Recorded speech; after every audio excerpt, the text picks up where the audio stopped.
రాష్ట్రంలోని అన్ని వర్గాలు కాంగ్రెస్ పాలనను ఎండగడుతున్నాయి. సమస్యలను గాలి కుదిలేసి మొద్దు నిద్రపోతున్న సర్కార్ తీరుపై నిప్పులు చెరుగుతున్నాయి.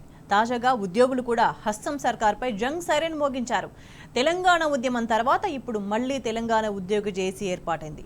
ఆ రోజు తెలంగాణ కోసం జేఏసీని ఏర్పాటు చేశామని, ఇప్పుడు ప్రభుత్వంపై పోరాడటానికి జేఏసీని ఏర్పాటు చేస్తున్నామని ఉద్యోగ సంఘాల నేతలు చెప్పారు.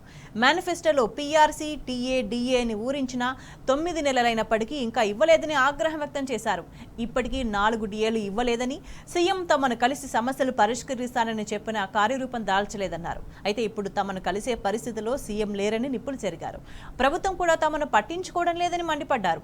ప్రతి నెల 1న జీతాలు అంటున్నా ఇంకా కొన్ని శాఖలకు 1వ తేదీన జీతాలు అందట్లేదని దుయ్యబట్టారు.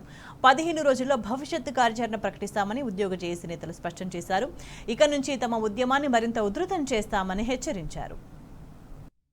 15 రోజులలో మీకు డిఏలు రిలాక్స్ చేస్తాం, పీఆర్సీ కూడా మంచి మెరుగైన పీఆర్సీ ఇస్తాం, పెండింగ్ బిల్స్ లేకుండానే చేస్తామన్న ఈ ప్రభుత్వం మేనిఫెస్టోలో పెట్టింది. ఉద్యోగులుగా మేము కూడా ఈ ప్రభుత్వంలో ఒక భాగమే.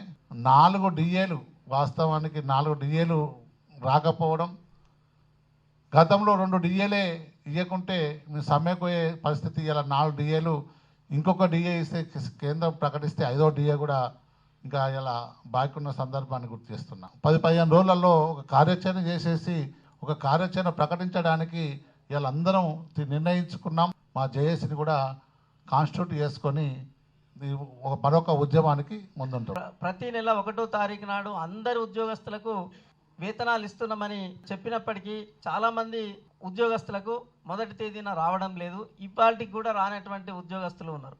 జీతాలు వెంటనే చెల్లించేటట్టు చర్యలు తీసుకోవాల్సినటువంటి అవసరం ఉంది.